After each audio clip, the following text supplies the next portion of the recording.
Hello மக்களே, மாஸ்க்லாம் போட்டு எங்கே கிளம்பிட்டு இருக்கேன்னு பார்க்குறீங்களா? சந்தைக்கு. பெங்களூர் இருக்கிற சந்தைக்கு போகிறோங்க. ஆனால் எனக்கு ஒரு செகண்டு நம்ம பெங்களூரில் தான் இருக்கோமா இல்லை தமிழ்நாட்டில் இருக்கோமாங்கிற அளவுக்கு ஷாக் ஆயிடுச்சு. ஏன்னா அப்படியே நம்ம ஊரில் இருக்கிற மாதிரி சந்தை.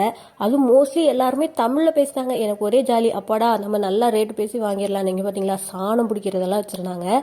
அதுக்கப்புறம் நாங்கள் எல்லாமே கூரில் வச்சுருந்தாங்கங்க. நாங்கள் 2 பேர் தான். நாங்கள் கிலோ கணக்கில் வாங்கினா எல்லாமே வேஸ்ட் ஆயிரும். அதனால கூரில் வாங்கிட்டோம். இங்கெல்லாம் பார்த்தீங்கன்னா 4 கூர் எடுத்திங்கன்னா 50 ரூபா, 5 கூர் எடுத்திங்கன்னா 100 ரூபா அந்த மாதிரி விற்பாங்க. ஸோ எங்களுக்கு வேணுங்கிற எல்லா காய்கறியும் பொறுக்கி போட்டோம். அந்த மாதிரி இந்த சந்தை கொஞ்சம் டிஃப்ரெண்ட்டாக இருக்கும். ஏன்னா எல்லா மக்களும் இருக்கிறதுனால எல்லா பொருளும் வித்தியாசமாக இருக்கும். எனக்கு பெரிய ஷாக்கே இந்த நாட்டுக்கோழி தான். ஹைப்ரிட் கோழியை நாட்டுக்கோழின்னு சொல்லி வித்துட்டு இருந்தாங்க. அப்புறம் இது பார்த்தீங்கன்னா பாக்ஸர் கோழி, நம்ம ஊர் வெடக்கோழி இருக்குல்ல, அதான் இது. செம்ம சேல்ஸ் ஆகும். அப்புறம் ஊறுகாய், தொக்கு எல்லாமே இருந்துச்சு. ஆனால் நாங்கள் இதெல்லாம் எதுவும் வாங்கலை. அப்புறம் இங்கே பார்த்தீங்களா, இது நாட்டுக்கோழியாமா.